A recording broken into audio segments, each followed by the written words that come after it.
welcome, and we are back with episode number 79 of the Swoop Shoes podcast.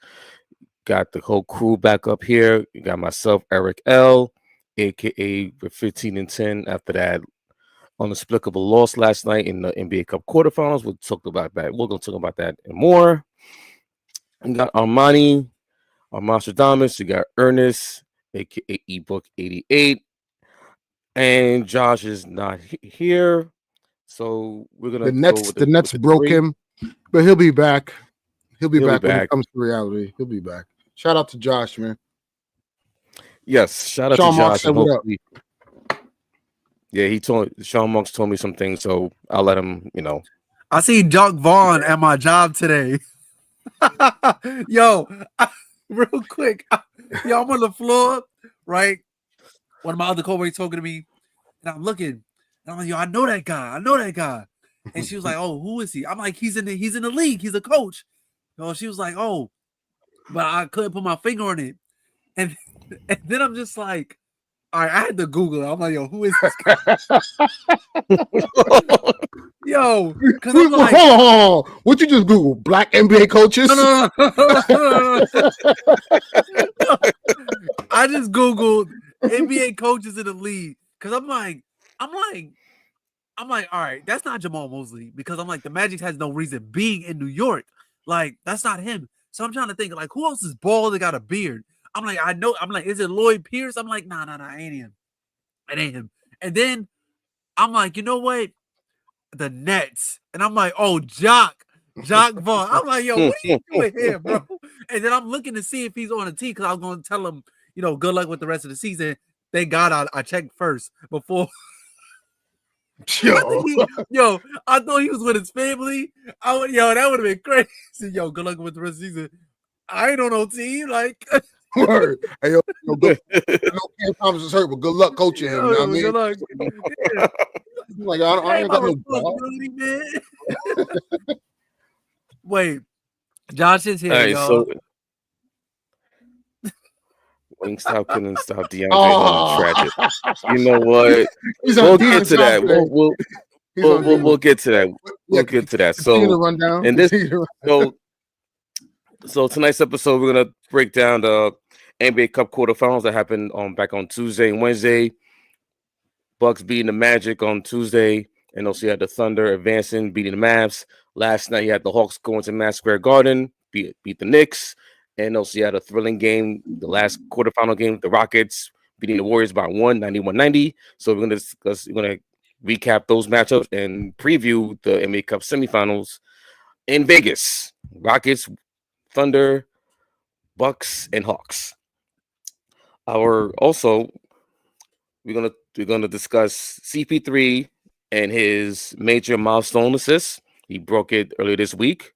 Now he's second all time, right behind John Stockton on the assist leader in NBA history. So we're gonna talk about his accomplishments and what's next for him. Also, as y'all heard throughout the throughout the whole NBA circles, trade rumors, and more specifically, Jimmy Butler is also heating up, and also the Warriors are on hunt for a new star, as you heard before. So we're going to talk about that. Will the Brooklyn Nets finally brace the tank? It looks like Atlantic Avenue is going to be on sale. So we'll see what's going to happen come trade deadline February, and there should be some movement out there on Atlantic Avenue. And also, why are the Lakers struggling so much? After a 10-4 start, they've gone back. They've drifted back down to reality at 13-11 and had some real uninspiring plays and just performances, especially one down in Miami, getting blown out by 41, blown out at Phoenix by 27, Minnesota, such and such and such. So we're going to discuss what's wrong with the Lakers and are there any moves to be had to at least get them back into contention? I don't know. We'll talk. We'll get our Laker residents to talk about their problems and what they can do to get out of it. And also, we're going to dive into the new WNBA franchise, the Golden State Valkyries, and the roster and what they can do and what can they bring to the table. So, as you know, last weekend they had their draft, their roster draft. So, we're going to talk about the new franchise in the WNBA, the Valkyries, and what and where they can make an impact in the WNBA and where they or will finish in the standings. Right. So first topic, the NBA Cup Quarterfinals. So back on Tuesday, you had the Orlando Magic defeating you had the Orlando Magic losing in Milwaukee to the Bucks in a close, tight fought game.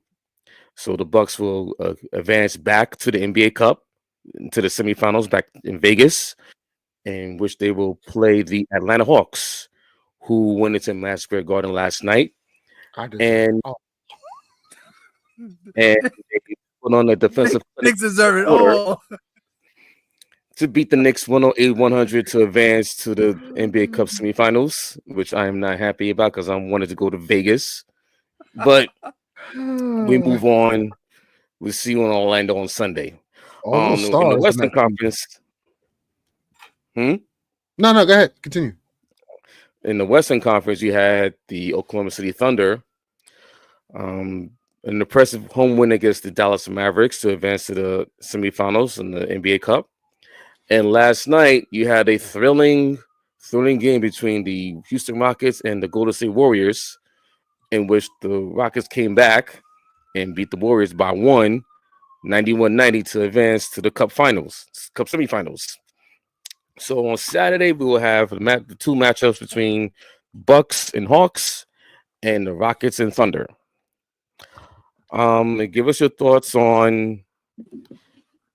What's going on, What we got there? What we got there, Ernest? What we got there?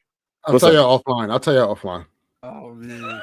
Oh boy. Oh man. So what are your thoughts on the NBA Cup on the quarterfinals? So far so good. Like, just like last season, we see some great hoops.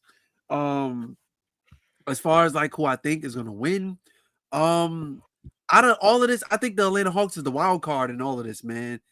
The Hawks, everybody was writing off the Hawks at the beginning of the season, and now look, like they got some good talent on this team. Trae Young has, I don't want to say he's taking a step back, but like he's embracing like some of these young guys on his team. And you have Dyson Daniels, who's looking like defensive player of the year, like top 5, I would say. One of the best guard. By the way, they won that trade. No, I agree. One of the best guard defenders in the league, perimeter defenders in the league. And then also Jalen Johnson, who's having like a great most improved season. So I honestly think they could win this entire thing. On the other side of the bracket with the Thunder and the Rockets, I'm gonna go with the Thunder, man. Like they just look unfazed, man, especially with all the different injuries and stuff that they got. Holmgren is down. I know they missed Hartenstein for a big part of the season. They don't have no center. They don't have no center. I mean, Hartenstein is back now, but they don't have no center. And they still holding it down, man. So, but I think the Hawks could pull this off. And Trae Young is known to show up for big moments. Yeah.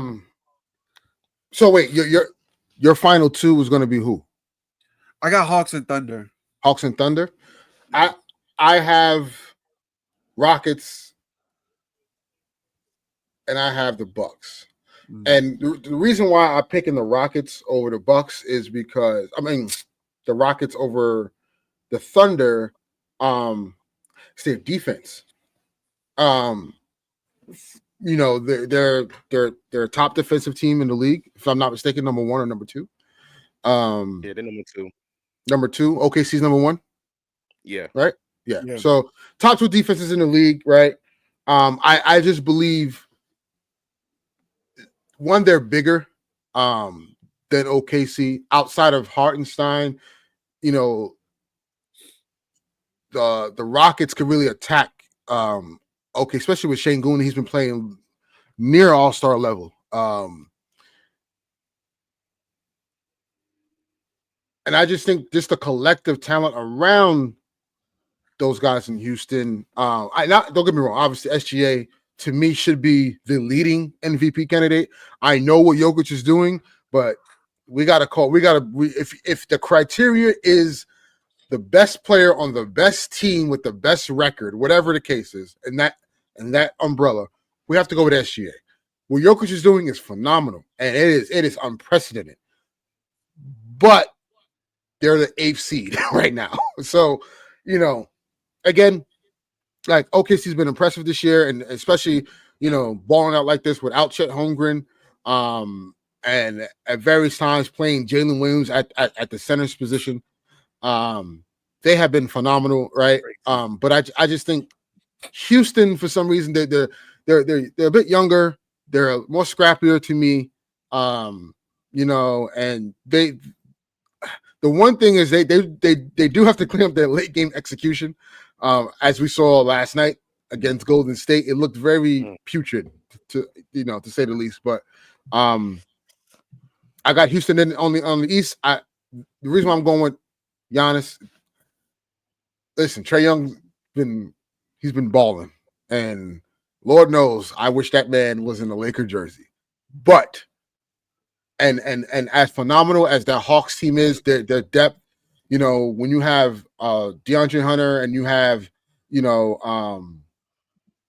oh my gosh, you have DeAndre Hunter coming off the bench, you have Bogdanovich coming off the bench,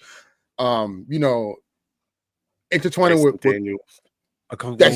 intertwining with Capella and what's that center? Okongwu. I keep saying I get his name mixed up with Okogie sometimes. So so like the identity the Hawks are the approach the Hawks are taking, which I respect, is like it reminds me a lot of the Allen Iverson Sixers, where it was one guy surrounded by a bunch of defensive dudes and a couple of guys that can get you some shots when needed. And I like that approach. I just think they're going to run up against a team that just has more talent.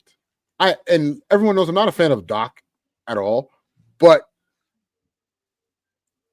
what Giannis and Dame bring to the table, and with Middleton coming into the fold, those guys are dangerous. So that's just a dangerous three, especially in a one game. Yes, anything can happen in one game setting elimination, but I'm just going to bet on the talent, and I just think the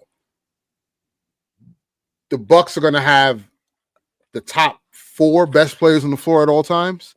So I'm leaning towards the Bucks versus the Rockets in the final game in Vegas. Okay. So who do you have as overall winner? Milwaukee. Okay. I have the Bucks winning it all. Darvin Ham undefeated, in-season tournament champ, back-to-back champ. Torian Prince undefeated, back-to-back champ. Yo, oh my God, man. But yeah, I just think Milwaukee, Giannis, I think it's important for the Bucks, and not to say that these other teams, because I think OKC, aside from me picking Houston, but I think OKC could use some of that taste that of pressure. Atmosphere. I think they need it too, but I just think for right now, because I still think somebody in the West can knock off OKC. I just feel like they're there, but like I don't know. I gotta see it. I still think they're missing something, but I just think it'd be good for the season that Milwaukee had. This to me is something that they can lean their hat on to be like, okay, like when it's money time, we can actually get after it. Now, how do we apply that for the rest of the year? Because like they've caught up in the East, right? But like now there's an opportunity because the Knicks aren't as good as we thought they were going to be, right? The Sixers obviously, that's the whole situation, right? Yeah. And now you got the Cavs and the Celtics, and it's like, hold on, and then let me not, sorry, Magic fans, let me not forget y'all are legit in the East as well. But I'm just saying, like, for Milwaukee's psyche, and I just think them winning this, and they look at the East, and it probably sparks a fire under them a little bit more. So, ultimately, I got them winning it all as far as in-season tournament, and then I have Giannis as the MVP. Oh, yeah. Okay. All right. So I got the Bucks winning their semifinal matchup against the Hawks. You don't got the Hawks winning? You don't got the why? Why you don't got the Hawks winning? I just want to pick the Bucks. You just want You know, listen. Unfortunately, I can't bring up the banners, banner for the NBA Cup. So, oh no! Hold on, time out. So, Time out. Adam Silver forced y'all to do that. Okay, Adam Silver forced y'all to do that. Okay, it was mandated by Adam Silver. Yeah, that's what I said. That's what I say. Adam Silver. I'm not blaming y'all. Wow, bro, that is so wild. Anyway, I knew, if the Knicks would have won this banner, we would never hit the end of it, yo. Because if we want to really expose the chat, we know what you said, Eric. We know what you said. Okay, don't act like the IST now is nothing, because we know what you said. Yes, I did say they were going to be the first team to win the NBA Cup and championship. So he said the hangover. Vegas. Yeah. So yeah. So like the Bucks over the Hawks, but it's going to be a real close game because in the Hawks with the wings that they can defend, they could defend the wings they got on the Bucks, but I just think what Giannis is on right now on a 30 and 15 tear, Dame, he's starting to heat up, and hopefully Doc got out of his own way. So they've been starting to play a lot better than they were to start the season. So I like the Bucks a little bit more because of firepower and their talent. But as we all know, Trae Young can muck the game up, and their defense, which was on full display in the third quarter, they can really muck it up. So I like the Bucks, but don't sleep on the Hawks. On the other side, Thunder Rockets. So if you remember a couple of weeks ago, they had a game on Sunday night game in Houston, and it was a back and forth, and the Rockets won. I think they were down double digits, and they came back and won. Mm-hmm. So I think it will be the Thunder this time, but I can see it going down the stretch, being a tight game in the last 6 minutes. But I think more offensive firepower from the Thunder with SGA, Caruso, J Dub. I think with their offense, I think they're gonna pull the game out.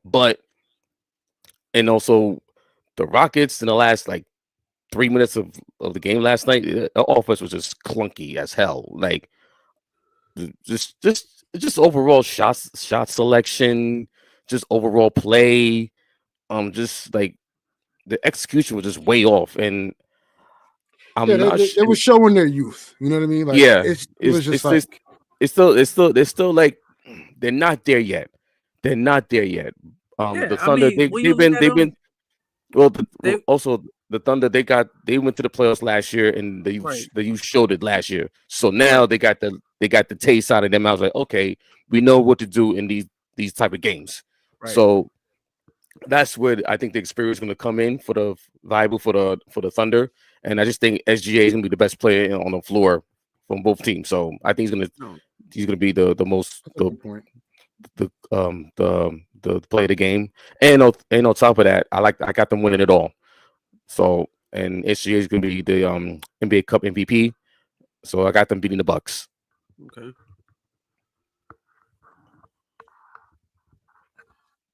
All right. So now that's finished. Because the Lakers were, they had to win the toughest in-season tournament championship in NBA history. Because it was the first one. The first one's always the hardest one. But moving on,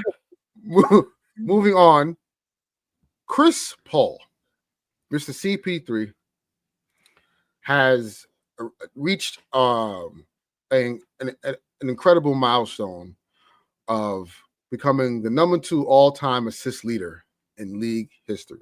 It's crazy, man. Armani, give me your thoughts on how you feel about that, and what does this rank? Because a lot of people have Chris Paul as the greatest, or one of, no, not the greatest point guard. That's Magic Johnson, but as one of the greatest point guards of all time. And there's been a lot of debate as of late about where he ranks, because you have guys like Russell Westbrook, who people may feel that Russ was a better point guard overall. So what do you think? One, what are your thoughts on the accomplishment? And two, where does this leave Chris Paul in history for you? So to answer the second question first, I'm gonna go with Chris Paul's in the top 10 for me for point guards. Just somebody who's able to be a legit floor general. And remember, people forget about his days when in New Orleans, he was a threat, just outside of passing the ball, the dude could score, And remember one year he was an MVP candidate. As a matter of fact, some could even argue that he was the MVP candidate for his time in Phoenix when the Suns were when he won 60-something games or something like that, just because how he got to that team and they were able to shape. I remember seeing a stat. It was when Chris Paul joins the team, they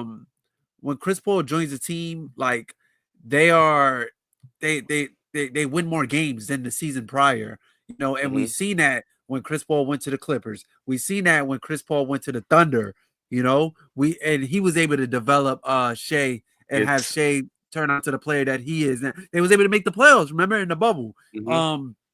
So you could say that. But for 12,000 assists, 12,000 dimes, it's just insane, man. It's just really a testament to just the longevity and everything, and just how effective Chris Paul has been for all this time.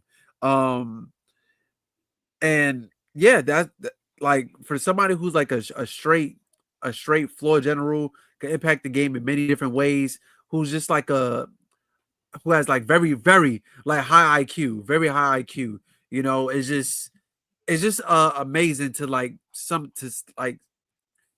I was thinking the other day, I was just we're at this point where we're starting to see in real time a lot of these guys break records and climb really high on these records, being top 5 in these records. When we was watching basketball when we was younger, we heard about Kareem Abdul-Jabbar scoring record and John Stockton sitting on the top of the assist record and stuff like that. But now we see guys eclipse that.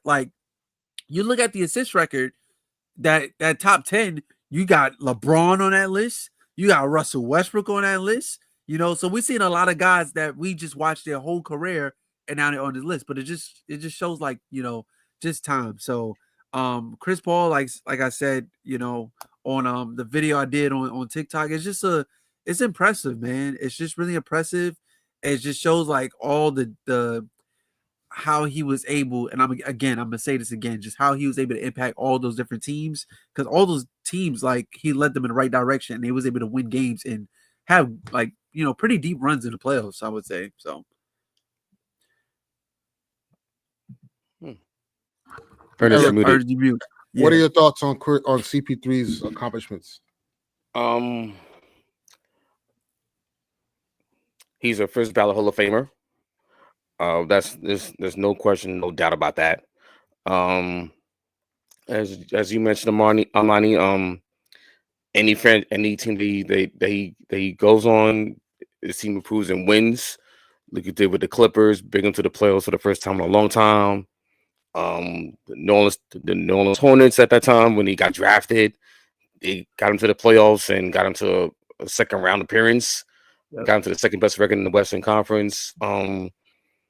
If you remember the whole drama behind Chris Paul and the trade, and that trade that didn't go down to the Lakers. He would have had way more assists. Cole would have got a way more assists, man. He would have had a ring by now. He had a ring. He would have had a ring. In the play. We were talking about Chris Paul a lot different. Yep.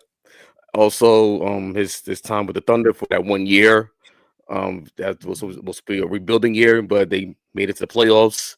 The Rockets had a chance to get to the finals, but ran into the Warriors. Yeah, and also get into the finals again with the Phoenix Suns, and should have won that series, but Giannis just dominated them. But he's the first ballot Hall of Famer. It feels like it's been 20 years. It's like approaching 20 years of him playing. So it's like, geez, time flies by really fast. Because I remember his days in Wake Forest, and he was like, oh, he might have a long I career. remember when it was a legit debate between him and Darren Williams. Think about that now. Like, Darren Williams has retired long ago. And, you know what I mean? So it's a testament to his longevity and his consistency for sure. Yeah. So so basically that's his another achievement in his long illustrious career. Unfortunately, he still searches for that first ring. He was there. He was close. He was close a couple times, but but I think I'm sure at this point in his career he's probably content with the fact that like it just won't happen. Yeah, and that's okay. It's okay. Mm-hmm. But it's been a joy watching him play. And hopefully he'll provide us with a couple more years of his top-notch point guard play. Well, he did say in the interview that he only has like 1 or 2 years left in him. So which is not surprising. Which is funny because a lot of these guys who are in year 16, 17, 18, 19, 20, 21, 22. A lot of these guys, it's funny because I often think about this, like, man, are these guys kind of like waiting? Because like I would listen personally, I'll be like, damn, let's just say I announce my retirement, right? And then 2 weeks later, LeBron announces his. Ain't nobody gonna care about me. Everybody gonna be looking for Bron. You know what I'm saying? So I think some of these players are like, damn, all right, Bron, like I'm gonna just gauge it and I'm gonna just survive until we know when he's gonna retire. So it's either I retire before or not the same time. But at the same time, it's good for you, my boy. Like you can forget it. Like you can forget it. So, no, it's like when y'all seen that picture of Goga from the Magic. Yeah. During the draft of 2019. Oh yeah. Everyone's looking at Zion like that's how it's going to be. Hey, at least Gogan's playing now. Like, but at least Gogan's playing now. Yeah, but no, it'll be like, let's just say it'll be Spurs Lakers, right? And it's in LA or whatever, or no, it's in San Antonio, and they're doing a farewell tour for him. But like Chris Paul announces retiring, and you got Laker fans like I that would say, "You're not Kobe, we're not LeBron, we don't love you like that." like how Draymond said to Paul Pierce. CP has a fan base. Like one of my homies is a CP fan. He does. Chris Paul, like he talks about Chris Paul all the time.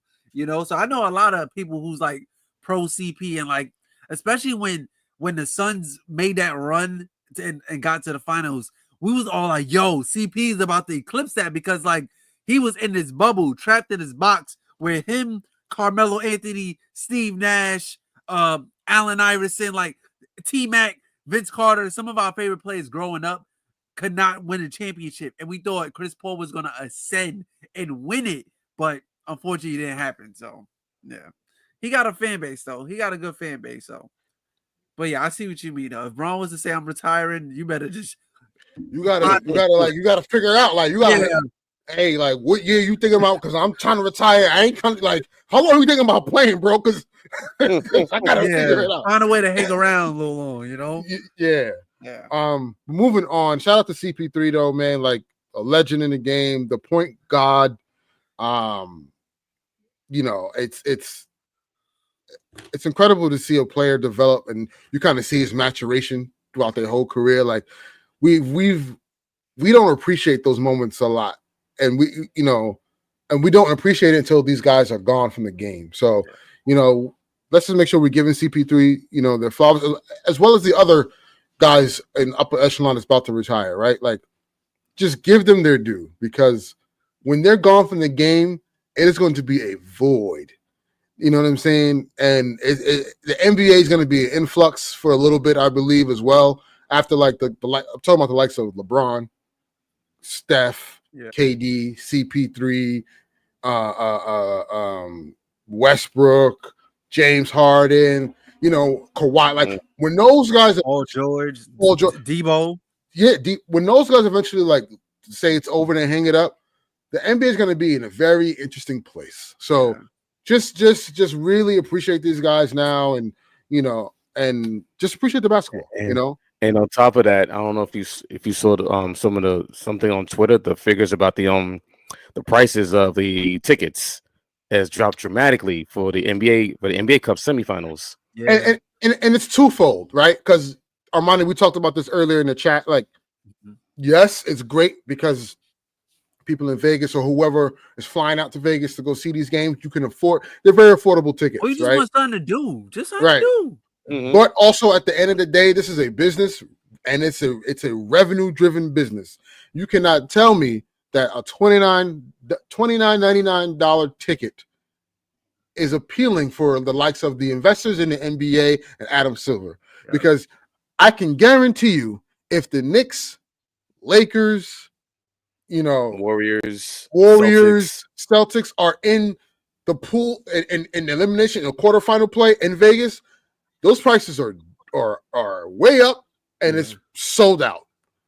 So, but it also gives viewers a chance to just see some good basketball, though. Yeah. So, and I also think, since you brought that up, just not to go off topic too much, but it also, the NBA Cup, I believe some of the strategy, some of the thought process of the NBA Cup was to give a light to these other teams who aren't able to compete for anything.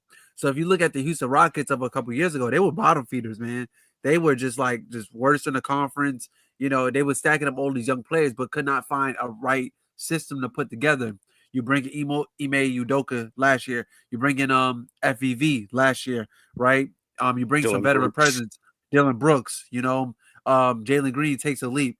Saying Gould, they find out how good he is. And you're able to put that together. Now we have the Rockets. The Rockets is the second place in the conference, and they're competing for the NBA Cup. You look at the Thunder, who doesn't really get much airtime.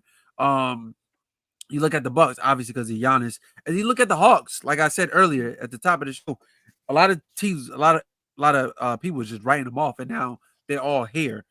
So I think that's also part of it as well too. And plus, if you're in Vegas, there's a bunch of stuff to do, but sometimes you're just like, you know what? Let me go watch a game, and to pay $29.99, come on now.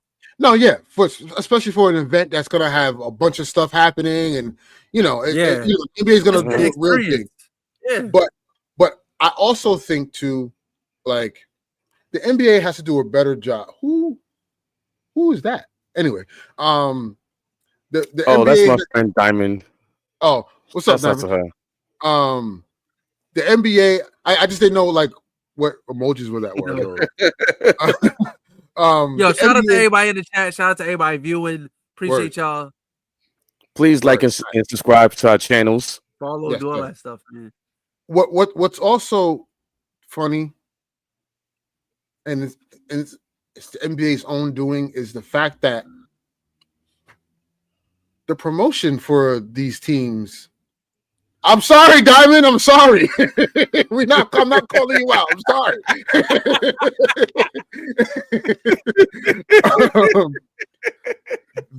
The promotions of and this is why I say the NBA is going to be in a weird spot, because if you look on the cover, you can look it up online right now. The cover of the IST, even though none of these guys are playing in the quarterfinals, Steph, LeBron, Luka, Jokic, KD, and yes, don't get me wrong, some of these guys, are going to be here after those guys, but the NBA has to figure out how to move on without the big dogs, because you're going to have new big dogs, and if you're not prepping these new big dogs to be the face, then you're gonna wonder why the fandom is down, viewership is down. You know, because don't get me wrong, a large portion of the NBA fan base and why it's so successful and large today is by and large by the stands of the players themselves. Yep.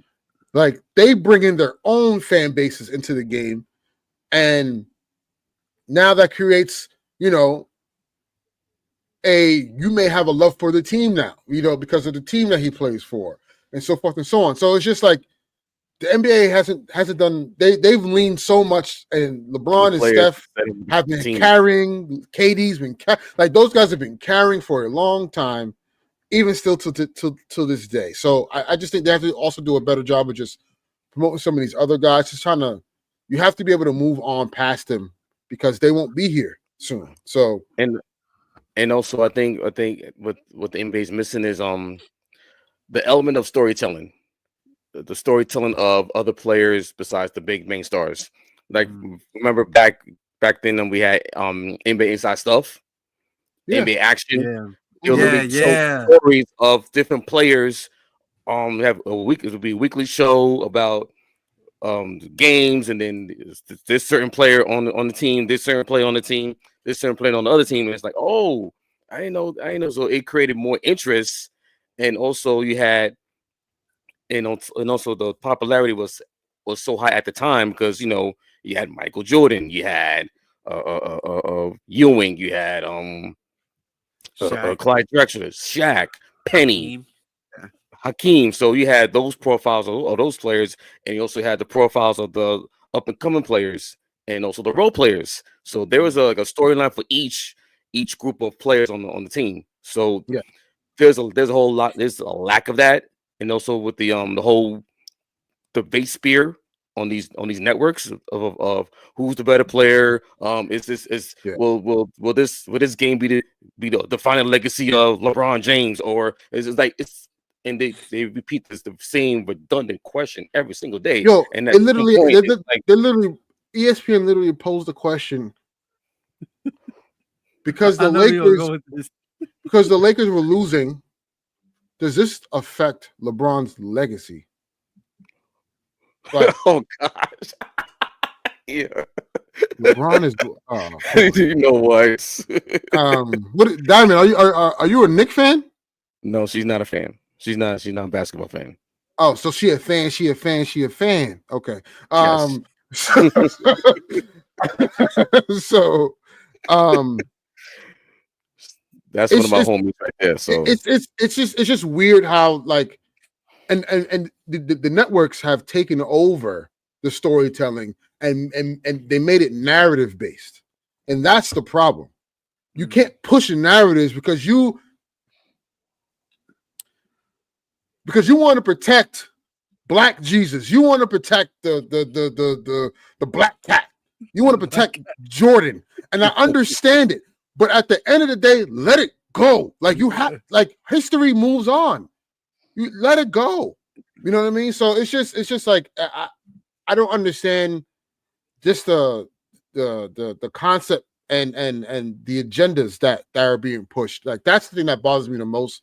And then it leaks into the fan bases. And then now it's listen. We already have stands where no matter what that player does, it doesn't matter. They look like gold, right? So like, cool. You're gonna have that, and that's fine. Like, fan how you want to fan, but like at the end of the day, these networks have to do a better job of, because the NBA is in partnership with you guys. You guys are also responsible to promote the game in a way where everyone can kind of view it from a lens where, as you said, Eric, storytelling, understanding like rivalries and just and like also just promoting teams, because back then it was way more important to have like a 30-second, a 10-second clip of the next matchup, and then you look forward to it every Sunday on NBC or TNT on the Tuesday night. Now it's with the new coming of the new TV deal.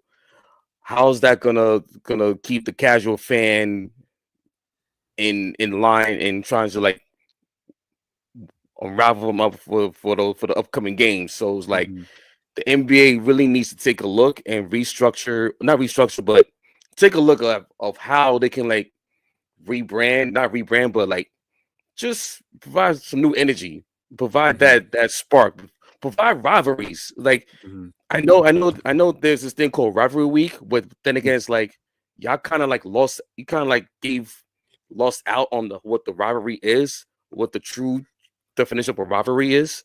Instead of the player rivalries, fine, okay, Jokic, Embiid, but then again, Embiid's out most of the time, so that's not even a rivalry. So you gotta at least go back to promoting teams, the profiles, and that's when you can promote the players. But Yeah. you know, since it's a narrative based driven league, especially with the networks and social media is driving it up a whole lot a notch. So we'll see. We'll see. Yeah, it's all about the engagement. Speaking of fan bases, there's another fan base I want to talk about, and that's the Miami Heat fan base. As you know, Sean, Jimmy Butler, for the record, has not, I repeat, Jimmy Butler has not requested a trade, at least publicly, I think. But Miami, as Sham Charania, senior NBA insider for ESPN, has reported that the Miami Heat are taking calls on Jimmy Butler.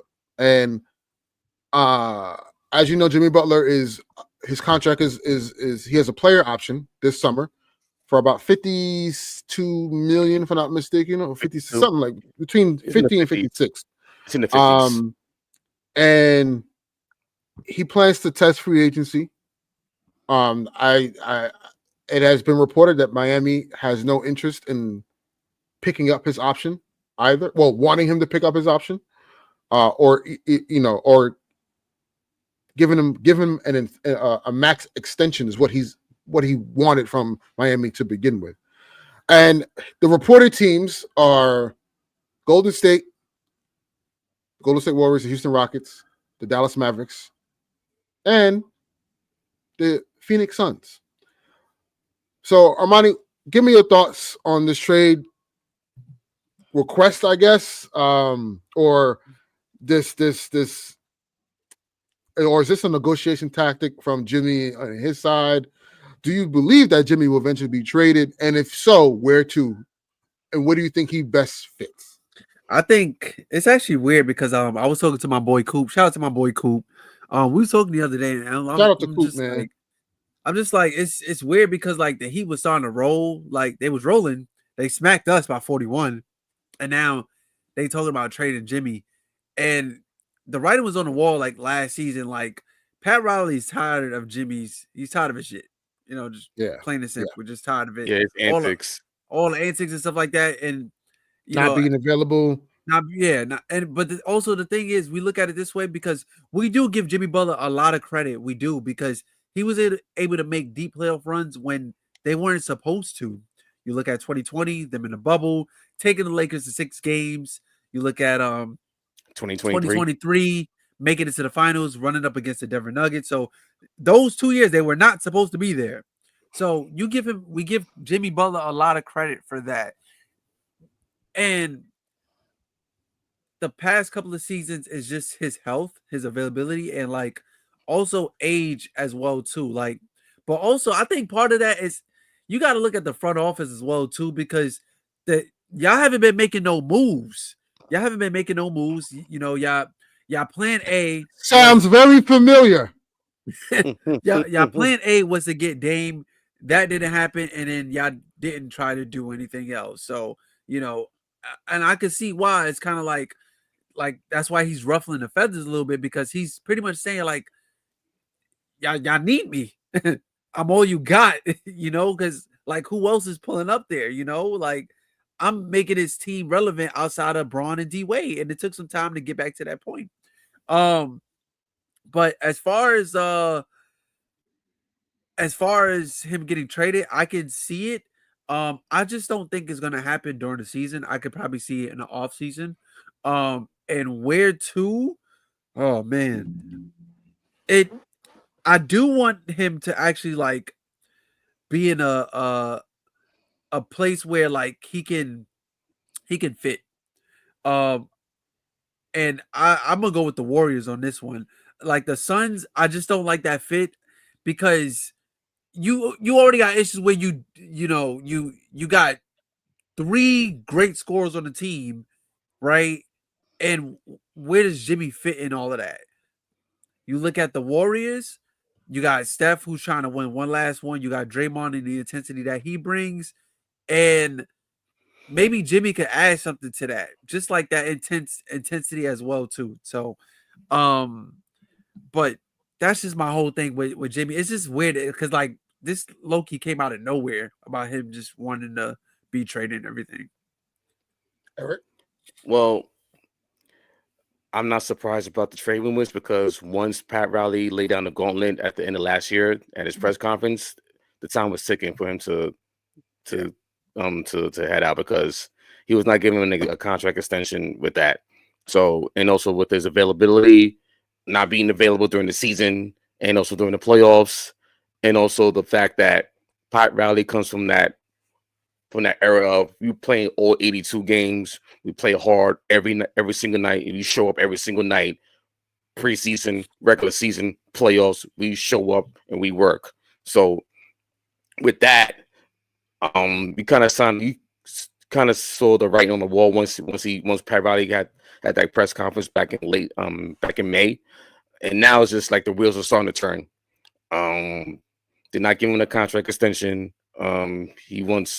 Jimmy wants like long term at age 35, and 35. I'm not sure 35, and I'm not sure if the Heat want to be saddled with that contract with his age and with his history of injuries.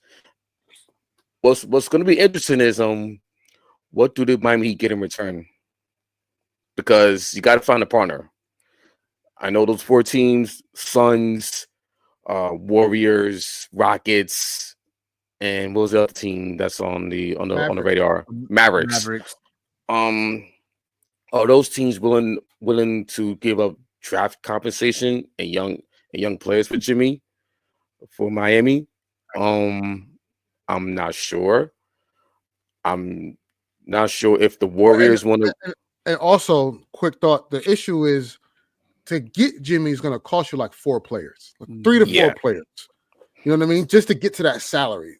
So, like, if you're Golden State, are you willing to give up Kuminga or are you willing Moody, to give up Moody or Bajimski and Wiggins and possibly maybe like a protected pick or something like that? Like, are you willing to give all that up to get Jimmy? Like Dallas has to do the same thing. Dallas has to. Derek Lively. You're not giving up Derek Lively. No, so it's probably going to be Gafford, and you probably got to give up PJ.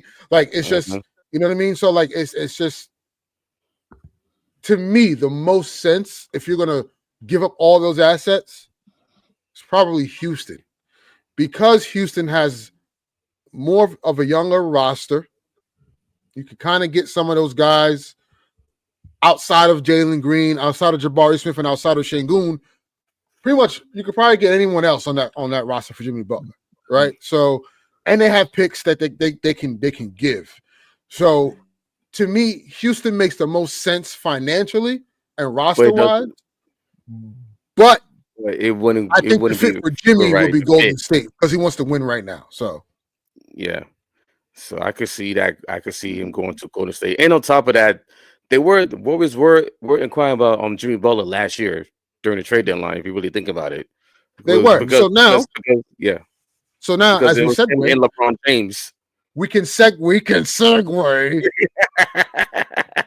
to Golden State now, as they're another team who is out there looking for a star or to upgrade said roster because as we all know, I believe Golden State has lost 5 of their last 7. If I'm not mistaken. They have been struggling as of late. And they're trying to get their rotations down, playing too many guys. Yeah, when you play. So here's the thing: it was a great speech, by Steve Kerr and how he wanted to play the whole damn roster every night. And Steph was good. They all felt good about it. It was great. Wait, they were winning. They were winning. They were winning. But until when you have to play good teams that start to gel.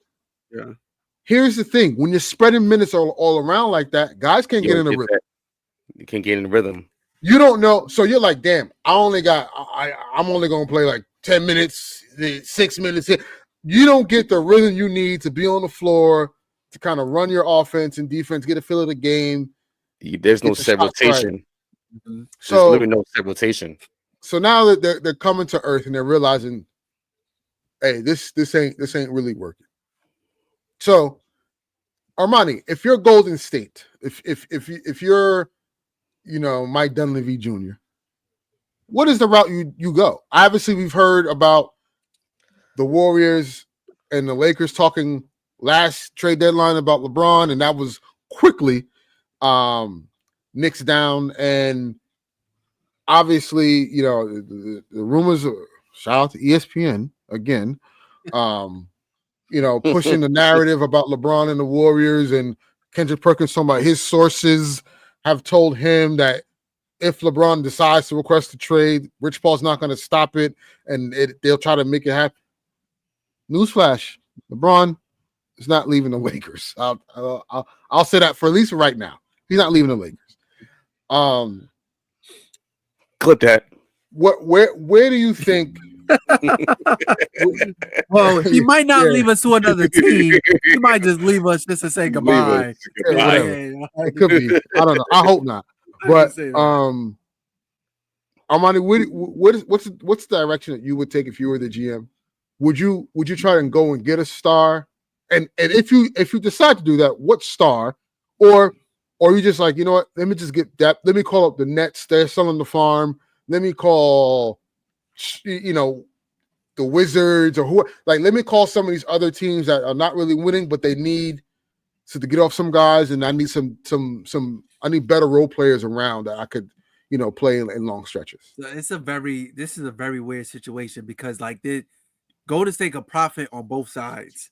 The reason why I think they could profit more on the role players because we've seen it before. We see how they're able to be very dangerous, especially from the role players. You look at crazy to even say Finals MVP Andre Iguodala. It's a role player, and Sean Livingston, who never missed a mid-ranger in his career. You got those guys who like really made the Warriors more dangerous than they already were outside of Steph, Clay, and Dre. So then you look on the other side of it. Steph's getting older. Dre's getting older. You lost Clay. You need somebody to fill that void. Don't get me wrong. Buddy Hield, he's a sniper, but he's not Clay. Like, I see what they did. They still are able to get that motion offense with Buddy Hield. But at this point in time, because of Steph's age and Draymond Green's age, I think you need somebody out there who could like legit score the ball. And two names that come to mind, one of them is actually hurt. He just got hurt recently. I'm going to go with B.I. I'm going to go with Brandon Ingram. And I'm going to go with Zach LaVine, somebody who kind of fits that bill. I was just thinking about that. You stole my answer, bro. I was just thinking about that. Go get Zach, man. Go get Zach because like we see Zach go. Zach is a flamethrower, man. And I just think that his play style. He's a 3-point threat, but he could get to the mid-range, he can get downhill, all this stuff. So I look at it both ways, but I might be leaning towards that star just to give Steph more. I guess say more years, more of I guess you could say a title window because IQ is very hard to teach, especially with the Warriors. Very, very hard to teach. Just like the different ways we seen them operate is they click. They click like a well-oiled machine. And it's hard to get that. And all right, let's compete. Like you gotta build that. as we've seen in the past. So. Yeah, I agree. You know my mantra. F them picks. I don't care. I don't give a damn about them picks. Listen, Dalton Connect. I love Dalton, but if we were able to trade that pick for a legit star, yeah. Sorry, Yeah. I appreciate you. I agree. I personally think Zach LaVine should be the move. Yeah. Could be the move. Maybe it is the move, but Zach he's a natural fit for what they want to do and how they orchestrate their offense. He is a prolific 3-level scorer. Mm-hmm. Athleticism and through he the can roof. play defense. He could play defense, a little bit of defense. Play a little bit of defense, but in that system, you don't listen. You got Draymond Green. Yeah. You got it's gonna cost you Wiggins. Yeah. And it's gonna cost you probably Kuminga too. See ya. Yep. Bye. Sorry. Yeah, I would rather. I will say him. Wiggins, even though, and I wanted to, because a couple weeks ago I was thinking one of the topics we could talk about was just the Warriors playing well because we didn't have them playing well in the beginning of the season. Part of that is because of Wiggins. Wiggins is balling. And I didn't think he was because a lot of the off-court stuff that he was going through, a lot of the personal stuff, it didn't really get that high where we all knew what was going on. It was kind of it was low key. He was dealing with a lot of stuff off the court, but he was balling. That's the reason why the Warriors were winning. And obviously Wiggins played a huge intricate part in the Golden State Warriors winning that championship back in 22 against Celtics. So yeah. So I took. Well, side note, Bronny James, 30 points tonight. Shout out to Bronny. Bronny cut. But I got one name that the Warriors can use. They should have picked them number 2 overall back in 2020. Oh, LaMelo Ball. Yes, Charlotte. They've been slumping again. I get it because it's the maturity, man. No. It No. has nothing to do with any of that. The cost to get him is going to be insane, enormous. Yeah, insane for what that dude does on the floor. But if you're the Warriors and if you want to maximize Steph Curry's last couple of years to win a championship, I get you. I get. Plus, they had a chance to draft them at number 2 back in 2020. Yeah, they had a chance to draft them. From to give Steph a title winner, yes, and also to prolong whatever the Warriors decide to do after when Steph retires. Yeah, and they can contend with LaMelo Ball and build around him. Yeah, yeah, for sure. I just believe. I'm just looking for the teams that's in the draft lottery. I just believe I'm of the mindset it's going to cost less to get Zach than it is. The contract. Yeah, contract. If you're going to go all in, just go all in, because think about it. Don't get me wrong. If you do trade for LaMelo, you have your future star for after Steph, after Draymond, after you have your future star. Mm-hmm. Mm-hmm. But when you have Steph Curry, and if you're a franchise with guys like that, you don't think too much about the future, Rob Pelinka. You don't think about the future. You don't think about what's going to happen in 2031. You don't think about those picks. You don't think about none of that. You think about right now because you know what's going to happen. That resonates with the rest of the stars around the league. So, yes, they could have Franz Wagner. Yes, and they pick Kuminga. You're right, Josh. You're right. Mm-hmm. I'm just saying, though, at the end of the day, forget about the depth. I'm sorry. You gotta get the star. Just get the star. Just get the star. Get the star. The star is going to solve a lot of your problems, pretty much. Yeah, exactly. And then you build around the star. Yeah, exactly. Yeah. Moving on, rapid fire. Brooklyn Nets, another trade, as we all know. Speaking of Josh, the Brooklyn Nets are finally realizing, OMG, we're actually too good right now.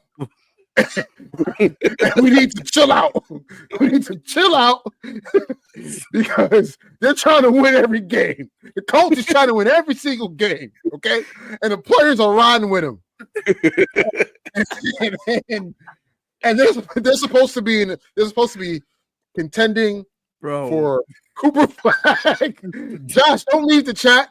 Don't leave the chat, Josh. They're supposed to be contending for Cooper Flag. They're supposed to be contending for Ace Bailey and Dylan Harper. And Dylan Harper. You know what I'm saying? And right now they're sitting out of the lottery. They're sitting out of the lottery. And they have a lot of losing to do now from here on out. You're missing out VJ Edgecombe, Con Kneppel from Duke. Yeah, Eric Dyson from Nova, Derek Queen from Maryland. A lot of good players coming out of college. Arkansas. Boogie Flan from Arkansas, bro. Come on, man. So now the Brooklyn Nets are open for business. Damn near the whole roster is available, at least for talks, potential trades. The name we've been hearing the most have been Dorian Finney-Smith, Cam Johnson, and Dennis Schroeder. Where do you guys see those guys going, or if anyone else on the Nets roster, for that matter, being traded this year? Where would they go? Where would they go? Or I would say, what team you think needs these caliber players the most? I think Orlando. I think they need another wing.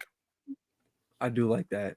Yeah. They can use Dorian Finney-Smith as a backup. Yo, him and Jalen Suggs would be a hellacious, like, defensively. Yes. Mm-hmm. I think I know it's a contending team could use Dennis Schroeder. Probably like maybe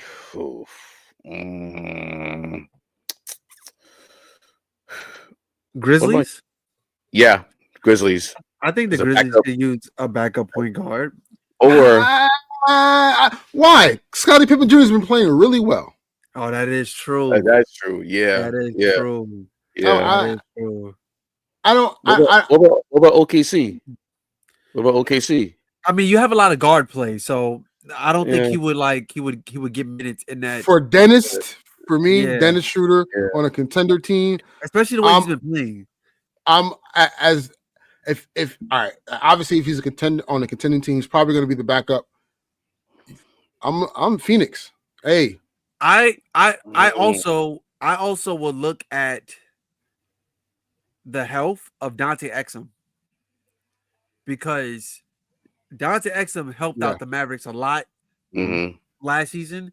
I would say you monitor that, and then Dennis Schroeder could be like a placeholder, because you don't know. Like, he broke his hand. Like, you know what I mean? Like, what's the timetable of his injury? Dorian Finney-Smith, we talked about. Cam Johnson, I think Cam Johnson can listen. Cam Johnson on the Grizzlies, absolutely, Josh. Yeah. I think also Cam Johnson, I'm going to say Lakers for sure. They can use him. I also like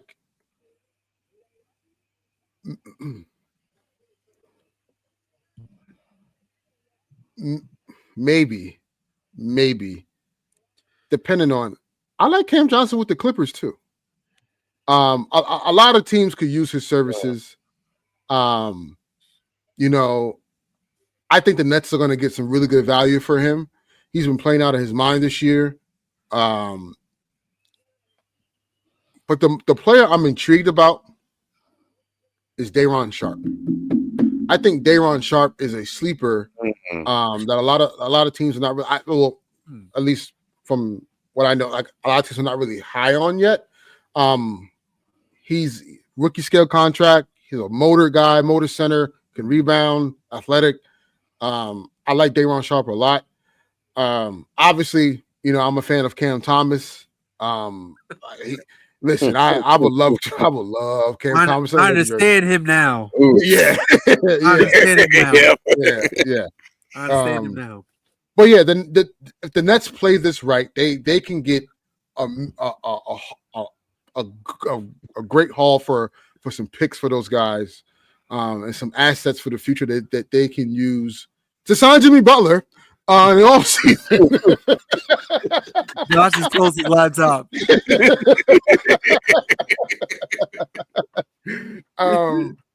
But yeah, but obviously, listen, it's the trade rumors are heating up in the league because we are 3 days away from when the restriction is lifted for players that got traded or signed, free agents that signed during the offseason. So about 85-90% of the league will be available for a trade.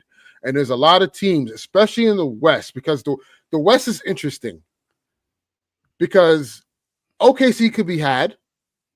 The Rockets could be had. They're the top 2 teams in the West. And then you look at the rest of the landscape. You look at Phoenix struggling. You look at the Lakers obviously struggling. The Nuggets are struggling. The Clippers are middle of the pack. And then Kawhi's coming back. Timberwolves are struggling. Timberwolves are struggling. So, like, there's the a lot. Kings are struggling. Kings are struggling. So there are teams with talent that believe that, hey, 1 or 2 moves can get us to the top or at least be a contender in the West.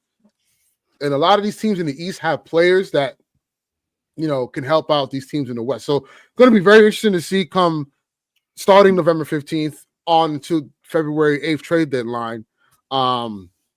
We'll see, man, but there's going to be a lot of teams out there. And I think there's going to be a lot of surprise trades that we obviously haven't foresaw or heard about. So going to be very, very interesting how this plays out and, how new rosters are going to look. Speaking of new rosters, our last topic of the night, we're going to transition to the WNBA. And the WNBA just added a brand new franchise named the Golden State Valkyries. Love the name. Think it's going to be great to add another franchise to the league, growing the league. We have 2 more teams coming in next season. Toronto, Portland. You have Toronto. The Toronto Turbo, and Portland doesn't have a name yet, but they will eventually. And then down the line, you're gonna have the Big Shock. The Detroit Shock. Yeah, and the Cleveland Rockers. They're going to be coming back. And then the Comets are also going to try to make a comeback, which I really hope they do. Because, and then they talked about Tennessee's another.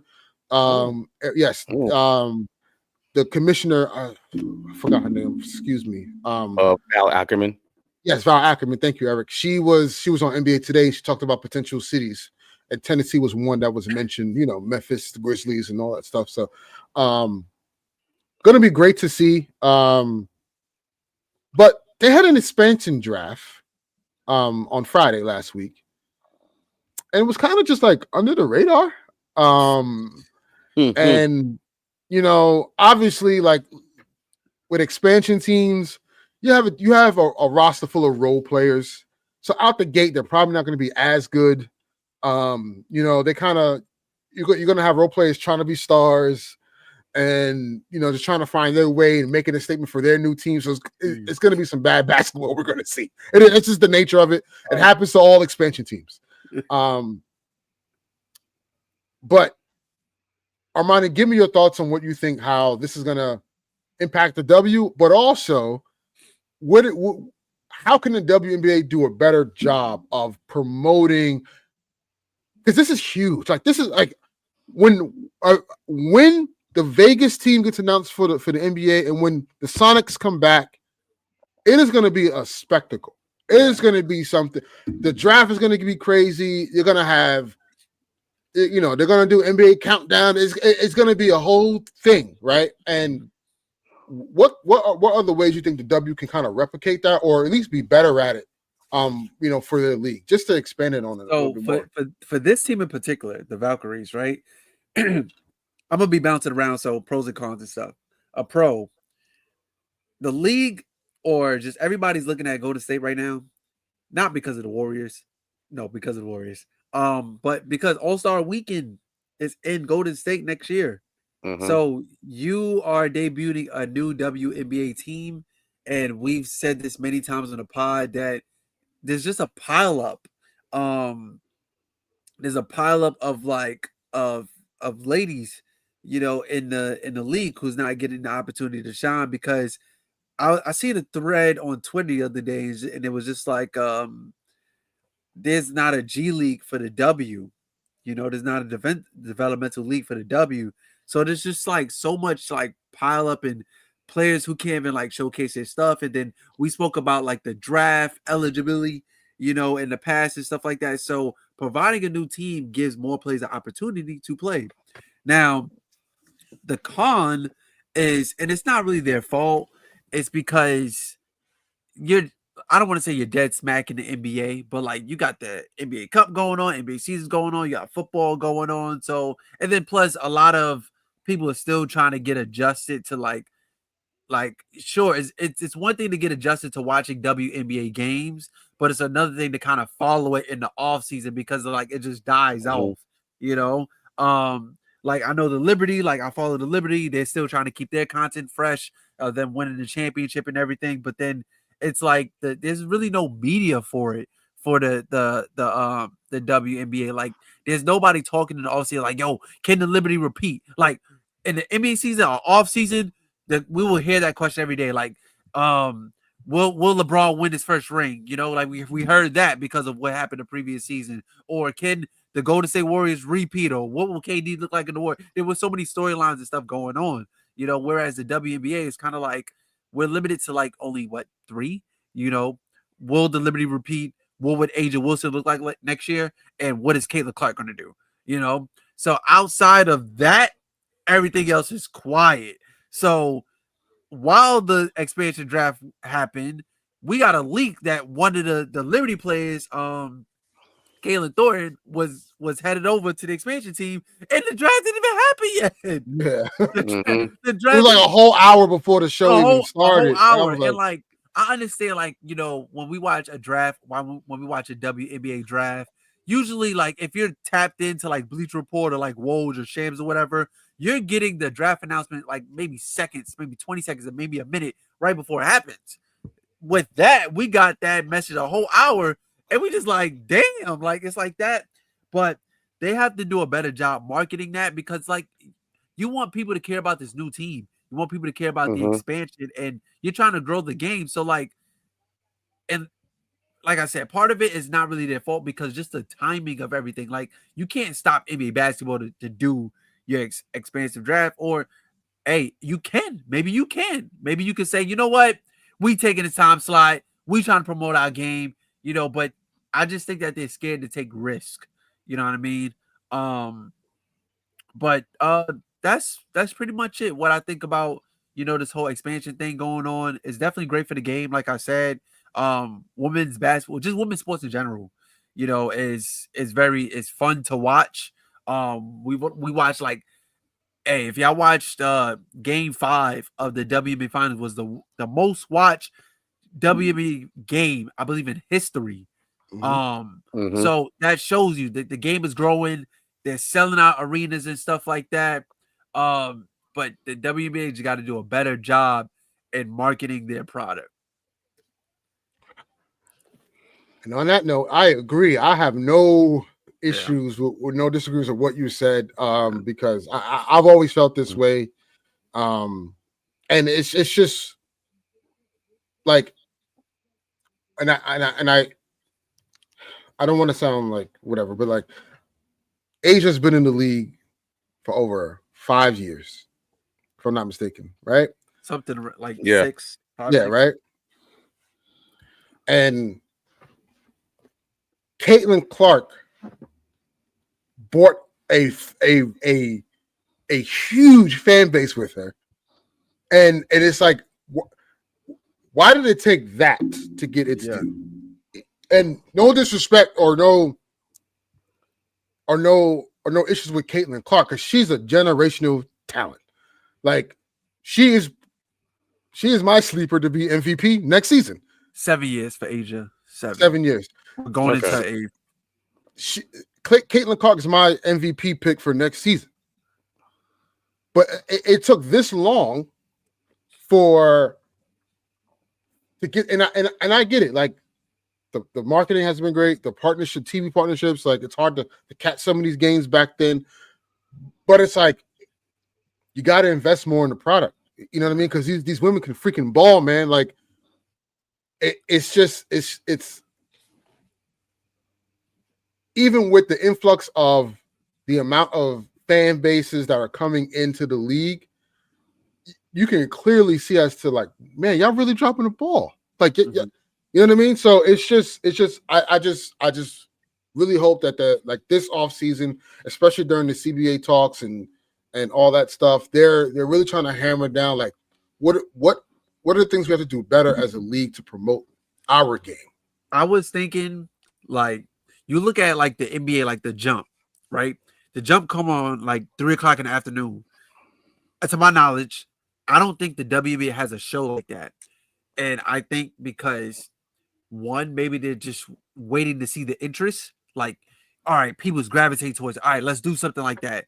But also you kind of want to beat the viewers to the punch. Is like, yo, we have a show for that. You know, as Eric was explaining earlier, like we had inside the NBA, we was learning about players off the court, you know, like little storylines and stuff like that.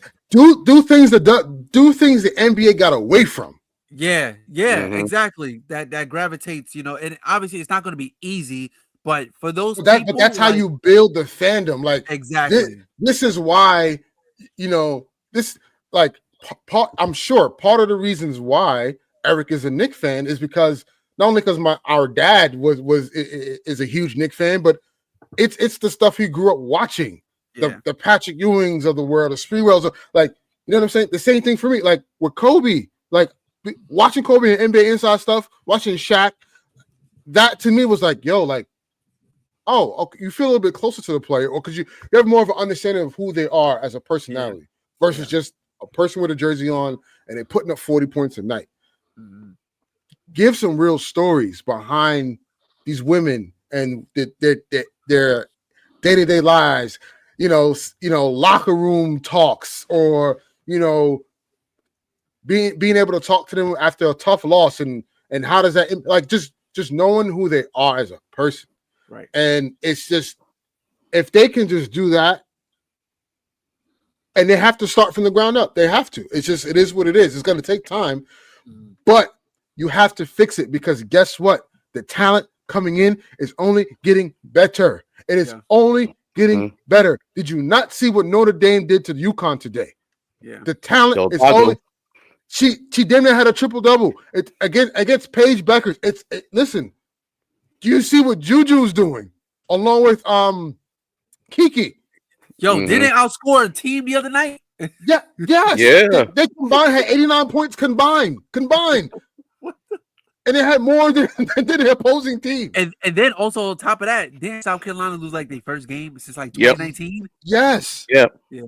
So it's like the talent is and the women's college basketball is I'm not going to say more compelling, but damn near it's damn near there where it's more compelling than WNBA games. Yes. Right? Like if the Dallas Wings draft Paige Beckers number 1, hello, we need to see Paige and Enrique on TV all the time, because that is going to be an insane duo to watch. You know what I'm saying? So it's just like they got to figure it out before the influx starts to come in. Yeah, I think they will. I think they will. And on top of that money, you mentioned the G League. They should start establishing it ASAP, because you're gonna have an influx of young players, influx of non-draftees who want to get an invite to the WNBA, and there's no avenue to get in. So there's got to be like a G League showcase like that NBA has. So that's another thing. Really I will say though, the only issue with that is the NBA.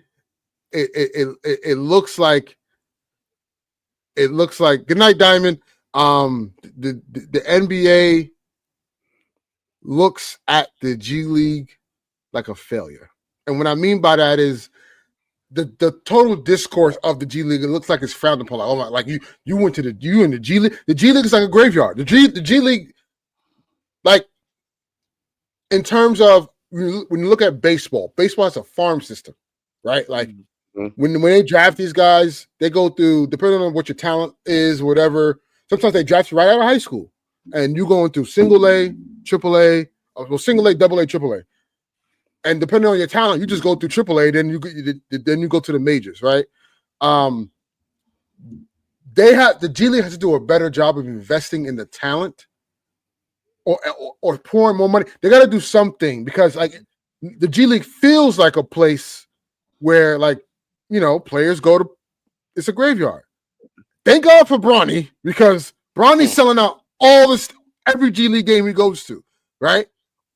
But like, because he's Bronny. But like, what about the players that are better than him that's not kind of getting that due, right? Yeah. And don't get me wrong, it's the Caitlin Clark effect. If you're playing the South Bay Lakers and Bronny's playing that night, absolutely you're going to benefit, because there's more eyes going to be watching the game. They're going to see you. So Bronny is a benefit to the G League, playing in the G League. But if he wasn't there, we wouldn't be watching this stuff like that. We just wouldn't, right? So like, the NBA has to do a better job with the G League, but also, yes, as the WNBA grows, you're going to have good talent that's just not going to make rosters. It's not enough. There's not enough roster spots now, right? Look, how often do we see players? I mean, even though it's the offseason, but how often do we see players, like star caliber players, go overseas? How often we see that? Like pretty often. We see Candace Parker go overseas. Matter of fact, we seen DeWanna Bonner. We see her, or was it Alyssa? I think both of them went overseas. We see Brittany Griner.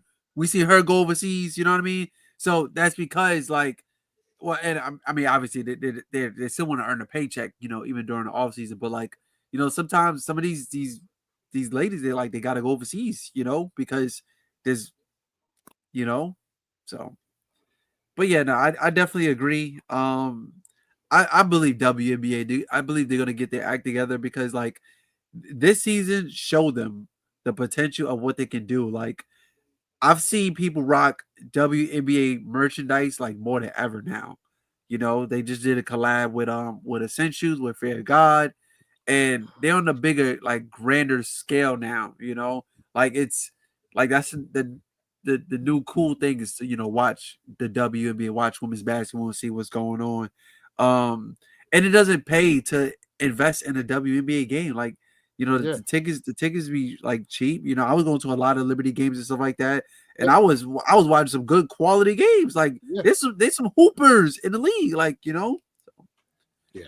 So ultimately, the WNBA will grow. And it's going to be a phenomenal watch. And just don't be late to the party, guys. Like, watch the game. I'm telling you, it's some really good stuff. And the talent that's coming in, it's going to get spicy. It's going to get very spicy. We're going to have some rivalries. You know what I'm saying? Like, people think Angel Reese and Caitlin Clark is a rivalry. No, the real rivalry is Caitlin Clark versus Paige Beckers, because that was a rivalry in college. Mm-hmm. So we're going to start to see more of this stuff pop up, and it's going to be some good, compelling stories. It's just the W needs to capitalize on these stories. Yeah.